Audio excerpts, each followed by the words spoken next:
Welcome to the introductory video to the Teaching Tools library for Python. My name is Emily Thomas. This library was originally written for the CMSE802 course at Michigan State University with Dr. Dirk Colbury. However, it could be very useful for anyone who is teaching a course with multiple sections. So here's just a little bit more information about the library. Basically, what this is going to do is it's going to take in a bunch of different CSV files that would contain your data for all your courses. From there, it's going to go through, calculate some course level information, some section level information, as well as compile some information about each assignment and student as well. So from there, it enables you to print a quick summary of information about each of these different things. So basically, if you ever have a student walk into your office or send you that dreaded email that says, wait, what's my grade again? This is going to be the Python library for you. So let's go ahead and check that out. So first and foremost, obviously, you have to enter the library. From there, we can check out all the files we have. However, the first thing you're going to want to do is run the command make init. So what this is going to do is create a conda environment so that you can have all of the packages you need to run this block of code installed in the .envs folder. That's what the prefix flag is going to do. It's going to create this folder. It's going to put all of the installed packages in there, and it's going to get the information about which packages to install from that environment.yml file that I have provided. So I let it know, hey, these are all the packages anyone's going to need to run my code. Python and Conda go in, they install everything in that EMVS folder, and then we'll go ahead, we'll activate that Conda environment, and we'll have everything we need. Then when you're done, you can go ahead and just delete that folder. That way it's not taking up any space or affecting your natural base environment at all as well. However, if you were interested, you could also download and install all of this yourself. If you wanted to know which packages are dependencies, you could check out the README file. That's going to have all of the dependencies and how to install them listed there. If you want to install them all yourself, they would be there for you. However, I do want to let you know that if you do choose to run the make init command, it is going to take just a little bit of time for the command to run, especially this executing transaction point. So you'll know whether it's run successfully or not in just a few seconds here. However, we'll come back when it's finished processing. Okay, it looks like it's finished the command. So what it's letting us know is that we could use conda activate and then the location of that envs folder to activate the environment. And then we can use the conda deactivate command when we're finished to deactivate that. So let's go ahead and activate the environment, conda activate. And then we'll tell it the location of the folder. And then we can see by the way it's changed on the screen that we are in that active environment. So then we'll go ahead and open the an example notebook so that you can see how to use this block of code. Okay, so now that we have our conda environment active, we'll go ahead and open this example IPython notebook. So this is going to have examples for how you might use this code and how it is available. So we will go ahead and open that.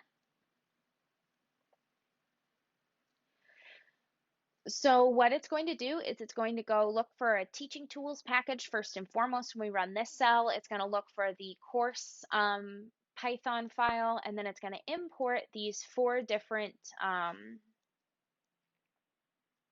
classes from there. So we'll go ahead and import all of that, and that's going to be the starting base for the way this code's going to work. So it's kind of organized into a few different classes. So we've got a course class, a little confusing, I know, but a course Python object class, a section class, a student class, and an assignment class. So basically what's going to happen is first and foremost, you're going to want to organize all of your data into CSV files In some location, in this case, I've put it in the example data folder, and then we're going to check out the Chem 153 course. So I have each different course saved as a different CSV file, each different section, I should say, rather. So each different section is saved as a different CSV file.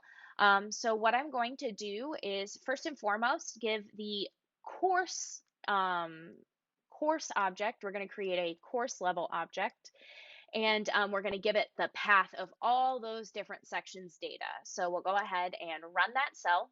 So what I've done is stored a course object, and I've stored it in the name called Chem, C-E-M.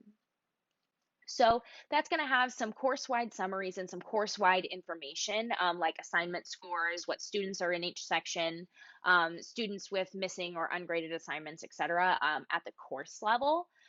So to print just a quick summary of that information, you can just use the print command, and print that variable that contains the object, so print chem in this case. So that's going to tell you the course name, what the average course score is, what the average section score is, so you can compare across sections, as well as different average assignment scores across all the sections aggregated together. Each different object that you create and each different class of objects is going to have different attributes. So if you want to check out all the different attributes that you could have, you can go and say print chem underscore underscore doc underscore underscore. This is going to be the same for all the different classes that we're going to talk about, but just to visualize that, what it does is it prints the doc string, and the doc string has listed all of the different attributes. So this is going to tell you what you can find out. For example, if you wanted to see the course assignment average scores, you might print this dictionary. Now, it's not as pretty as you might see it above. However, it's a quick and dirty way to just get a little bit more information. We might say, what about the like assignment section number? So we might say assignment sect num dictionary. So this lists each assignment with the sections that contain it. So in certain cases, we might see that, for example, with the final report, section 1 doesn't have a final report. They actually have a formal report, which is listed here alone. So that might be useful information that you're looking for. And you can do a few different things to print it just a bit prettier than that. But again, this is just a quick and dirty way to access some of that information. So let's talk a little bit about how you're going to access some of the classes from there, because when you run the course level class, it is actually going to run and create a dictionary of all the different section objects that there could be. So when we looked at this example data here, we can see that there are 5 different sections for this course. So it's going to create a dictionary with 5 different section objects in it when you run that course variable. So to access each section, what you're going to want to do to access that section object is to use the variable name of the course object you're looking at. So we know that that's that chem variable. From there, all of that information is stored in the section dictionary. So sect capital D, and we're going to look in this case for an example at section 3. So this actually calls forth the object that is created for section 3 when you run that course level class, when you create that object, and we're going to store the section object in the variable sect. So we'll go ahead and run that. Again, you can go ahead and print a quick summary. So this is an example of information that you might see. So we're in section 3. The average section grade is an 82. You have missing submissions, unfortunately, and a few things I need to grade here. But you can also see just average section level assignment scores as well. If you want to check out some of the different attributes that are there, here are some of the different attributes that are available. And here's an example. Again, you can print something like the all grade attribute. We'll talk a little bit more about what that means at the end of the video, but just keep that in mind. So again, this is the section class. So this is going to print information at the section level. However, just as before, when the course level class was created, when it created that object, that course level object, when you run the section objects, it's also going to create objects and put it in a dictionary for all of the students in the section, as well as all of the assignments in the section as well. So we're going to access those just about the same way. If we go to the student class, you can see that we are accessing that section object that we stored in the variable name sect, and we're accessing the student dictionary, student. So we're going to look specifically at the student with the username cduku. So this is our student count duku. We can go ahead and run that. So it's gonna go ahead, it's gonna look in that dictionary, it's gonna look for the username count Dooku, and it's gonna pull that object that's already stored in that dictionary, and we're gonna save it as the student variable in our Jupyter notebook here. Again, you can print a summary, so this is gonna show us what the student username is, what their average score is, what the letter score is based upon that average grade, any missing submissions they have, or anything that needs grading as well. Again, the student class has lots of different attributes as well that we can access using that student underscore underscore doc underscore underscore syntax, just as before to print the doc string. And so the assignment class is going to work much the same way. So when we want to access an assignment object, we'll go to the section object. We'll say section object, give me that dictionary that I have stored that has all the assignment objects in it. Give me the object that is related to the Lab 2 worksheet. So it's going to go, it's going to find that object from that section object. It's going to go in, it's going to find the dictionary, it's going to find the object. It's going to store the object here. And we called that the assignment variable. So again, a quick print summary if you want to check it out. It's going to tell you what the average score is. And remember, this is going to be at the section level because this is under the section bit or section object. So you're going to want to know that this is the average score for the section. Anytime you want course level information, you need to access the course object instead. Here is a list of, again, the attributes, much shorter here for the assignments, a little less information you need. So that's basically how you're going to want to run and access some of the information you have here. And I gave you a plenty of different examples in this notebook of how that could work. So I just want to make one note about a pedagogical choice that I make when I calculate average course section and assignment scores. When I calculate these scores, I don't include students who haven't submitted most of their work, students who most of their work is ungraded. Both of these, in the way the code was originally written, would have been included as zeros, or students that have maybe less than, let's say, a 30%, because there's probably something going on. If a student has less than a 30% in my class, it's very achievable to have a grade higher than that as long as you're turning in your work. So based upon data, when I looked at my classes, looked at my students, looked at what I was pulling in, I chose not to include those scores in the average course section and assignment scores. I didn't think it was fair to include that. I don't think it gives me a fair summary of what's going on in my classes. So if a student asked me and said, what's the average course grade? I don't want to artificially lower that grade by including zeros, especially with things that like need grading or something. That's not a reason to include a zero, especially.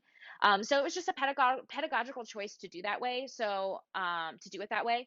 So when I was talking up here about the all grade variable, that's what that means is when we print the summaries or we print short grade, when we're looking at the attributes, what we're doing is we're printing that score that's excluding all of those kind of bad grades, that information that just isn't really necessary for this. So you can see that section 3 has an average grade of an 82 when we don't include that information. But if we include things like the missing assignments and the ungraded things and some of the really low scores of the students that are potentially dropping the course or something. If we include them, it actually drops the average for the section down to a 70, which I don't think is a fair representation of the student work. When I go back and I think about it, I don't think the student grade is actually a 70. The student work based upon what's going on is actually, in my head, much closer to the 82. Once you have finished up in the Jupyter Notebook, you have a few loose ends to tie up overall. So what you're going to want to do is deactivate your Conda environment. So you'll say Conda deactivate. And that's going to deactivate the conda environment. You'll see that we'll go back to the base environment there. And then from here, you'll actually want to go ahead and remove that ENVS folder. You don't need it anymore. If you need it again, you can always run that make init command. It's only going to clog things up and take up space. So we'll go ahead and remove that file, directory. So we'll say, we'll use that command there. It's going to take just a few seconds because it is a little bit beefy of a guy because it does have all of those packages installed in it. However, that should be the last thing you need to do, and you're back to where you started, and you can go ahead and import new data and do it all again. So thank you very much, and have a good day.